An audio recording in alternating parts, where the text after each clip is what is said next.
This is the brand new Tesla Model 3 Performance, a whopping 510 brake horsepower, a 2.9 to 60 car. We do have to talk about the news when you're discussing Tesla these days, and that's just a fact of life. I'm all for free speech, which goes both ways. So you might be a massive musketeer and think nothing to see here, or equally you're on the other side and you just can't quite believe what's happening. His personal wealth has dropped by 120 billion since December. Now, there's no doubt share prices go up and down. Sales of Tesla in Germany in February, 76% down. Some of that can be attributed to the new Model Y starting production, the old one ceasing production, but they said that the Gigafactory in Berlin, for example, did all Model Ys till Friday and new Model Ys on a Monday after the weekend. So what's going on there? In lots of companies, with the news that's happened, the person would just quietly disappear. I just don't think that's going to happen this time. And maybe you don't think that is what should happen, but that would normally be what happens in a normal company.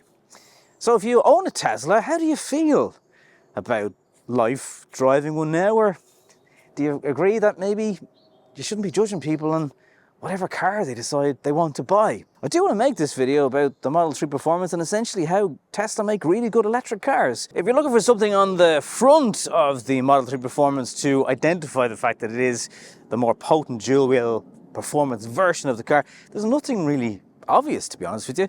Slightly different lip lower down of the car, but there's no badges. It's just kept simple and streamlined, which is kind of the name of the game with this company. If you go around the side, things get a little bit more obvious. These are called Warp alloys. They're 20-inch, huge, unmissable, red Tesla logoed calipers behind them, sitting on some P0s, which will stop from 70 miles an hour in less than 170 feet if you have the stock tires on the car. And the discs are massive. So that is one obvious sign that you're in a performance. Apart from that, there's nothing on the side either. I'm not going to labour the point too much. You get it. You swipe up now for your gear changes like this. You swipe down to go in reverse. You hit tap to park. It can auto sense which direction you want to go. Some people mightn't be too much of a fan of that. You may not have seen it, but I love the way they have the speed sign just there and you just tap it and the beeps go off. But it still does beep a lot for changes of speed direction. There's a driver fatigue warning. You can turn that bit off. It seems to reset all the time, and maybe because I'm not in a profile where it goes out of dark mode. The sound settings are changed. Great overview camera, but yeah, everything is in here. The indicators, a bit more time to get used to this time. Still not sure. I do like that the camera view button is on the shortcut on the steering wheel. That is very handy. The wipers still a bit hit and miss. Sometimes they come on when there's no rain at all. And when it is actually raining, the auto section is not amazing. You get these much more bolstered seats in the performance version now, which is good. Dual wireless charging plate. And everything feels soft, squishy enough. It's all right. It's just very, very simple and clean in here. Not everybody's going to be a fan. Oh, and there's no CarPlay still. There's no real obvious signs that this is the Model 3 Performance at the back of the car. There's the carbon fibre lip spoiler and this badge, which is not plaid. But some people look at it and go, is this a plaid? It's kind of got a Union UK flag. Anyway, look, there's enough controversy going on here. Let's not get into this. I like the light, although they are filling up with condensation after washing the car yesterday, and you've kind of got this possibly unnecessary but probably useful for downforce and aero hanging off the lower part of the car. And this all looks the same, very sleek. The opening of the boot, they get like 594 litres into this. Now, Tesla kind of make weird boot size figures. In the Model Y, it's up to the roof that they're basing it on. This is a large well down here that you can stick things into. I wish you could hold this up because you've got to tilt the bottom of it like this to try and actually get it to hold up. There's little inserts on either side, but 594 litres is the official figure, and you can drop the seats, but obviously this thing just gets in the way of loading things into the car. Electric tailgate comes as standard. There's good space back here. You're probably well aware of this screen now that has arrived in the new facelift version of the car. You can play the games, you can control your own climate, you can pair Bluetooth speakers to it. There's the flat floor, the armrest. There's decent headroom, depending on how tall you are. If you're over 6 foot, that's going to get close. And it's obviously a glass roof. So you don't want to be whacking your head off that. You can't really slouch down either to give yourself a bit more over the headroom either. Stuff feels good though, back here. I like it. There's absolutely no getting away from the fact that this is a supercar speed, quick car. From a standstill, it's insane. Depending on what source you believe, it's 2.8, 2.9, 3.1 to 60. And it weighs about 1900 kilos. So by electric vehicles, car standards, it is a little bit lighter than norm, shall we say. Depends what you're comparing it to, of course. Driving it all over the place this week, getting about 18 kilowatt hours per 100 kilometers. Tesla do it in the hundreds of watt hours per kilometer, but you can work it out that way. And so there's a couple of different modes. First of all, for driving, so you have light, standard, and heavy steering. I think standard is kind of the sweet spot. And on acceleration, chill, standard, and insane. I don't think I've driven a car yet that pushes you into the back of your seat more than this. It's like, whoa, like everything in your head feels like it's being squished. The G-force is incredibly powerful. And the way this car will go into a corner at silly speeds, I mean, the handling, the brakes are great as well. You never feel you're wanting for the feeling of a bite that sometimes you just don't get in electric cars. That's always there. The steering is so direct.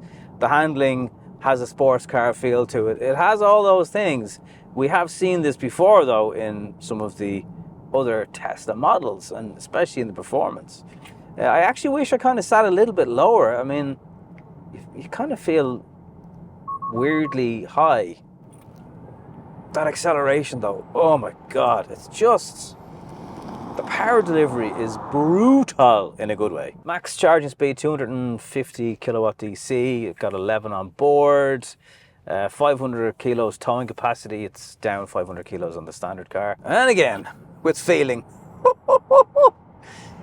It is just, and the fact that there's no real noise to go with it is even more unnerving. It's just like, what is going on here? Your whole body is glued to the seat. Your face feels uncomfortable. It is stupendously quick. Have they got the suspension all right? Well, you can't have a car that goes this fast, handles this well, and for it not to have a firmer setup. That's just what happens. The BMW M5 is a far more comfortable car as an all-rounder. However, you know, it's twice the price. So in the one sense, you can kind of compare it because of the acceleration, but then there's many points you can't. Now, the ride and handling, I'm on a sports setting now, you can flip it to standard. It's slightly less firm. There's really not a huge amount in it. Oh, Jesus. Like, the straight line is like nothing I've ever experienced. And obviously you can drive this thing slowly, you don't have to drive like a hooligan all the time. And it kind of blends in. It doesn't really look like different to any other Model 3 that you'll see plenty of on the road. It's a 78.1 NMC battery, not LFP, which some Model 3s have. They say it's good for a range of over 500 kilometers. I mean, if you're going to drive it with the performance capabilities, that's not going to happen.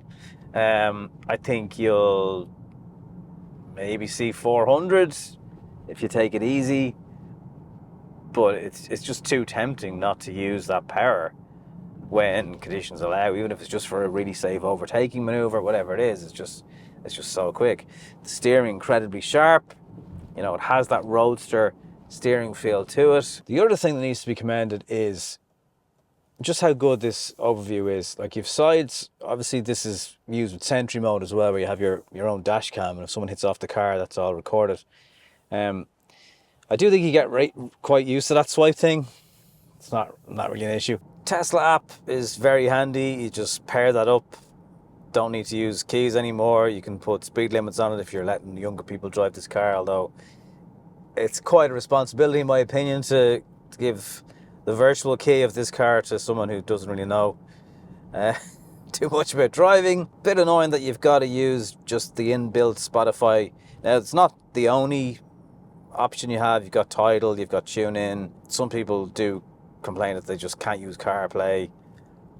Now, the nav in this thing is excellent. So you just type in your navigation and it'll give you the state of charge when you get there. It's got traffic updates. The upgraded system on this, the sub and all the rest of the bass is class, really, really loud. Open the glove box. That opens, but then you've got to manually close it. That doesn't make sense. So I suppose it delivers on everything that it should. Now it's beeping at me now because I'm in a school zone. I'm not sure, but yeah, it does like to beep. It's nothing special compared to some of the other European brands and beyond, where we've everything beeping at you this day for looking out the window. Tire noise, wind noise, it's fine. And the other thing is, if you have kids, they'll love this car because they're just constantly entertained in it. Whether it's the seat of the pants feeding or the games front and back, they can control the volume and in the rear. There's all that stuff as well. Euro for euro, there's not a huge amount else out there that will do this kind of brake horsepower, this sort of acceleration for that money. But you're not using it all the time. And that's where I suppose my summary is going to go.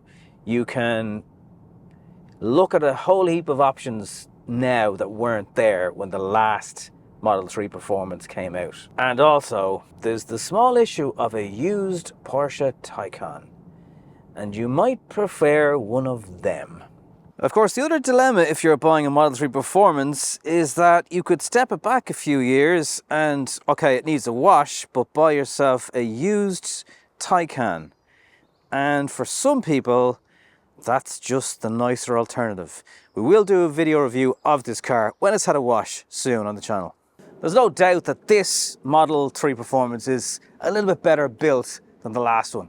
A little bit nicer inside. It's all little incremental changes. There's no huge transformation from the last one, which was still a great car to drive, really fast in a straight line. I think this is spring-wise, suspension-wise, set up a little bit better. It's not overly firm, but it's not exactly comfortable either. And I'm very curious to drive the new Model Y to see the suspension changes that they've made to that car, because that started with the tyre, went into bushings, it went right across from literally the ground up into making that car drive better. This is definitely a little bit better than the last one.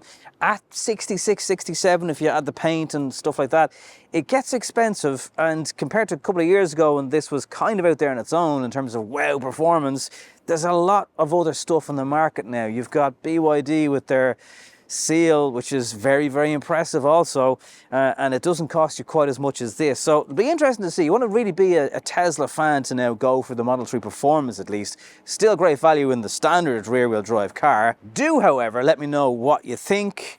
Get involved in the debate about the whole brand in the comments down below. Is there no such thing as bad publicity? That's what the comment section is for. And you might consider subscribing to the channel. That close to 50,000 subs, so I'd really appreciate it. Thank you very much for watching. I'll see you in the next one.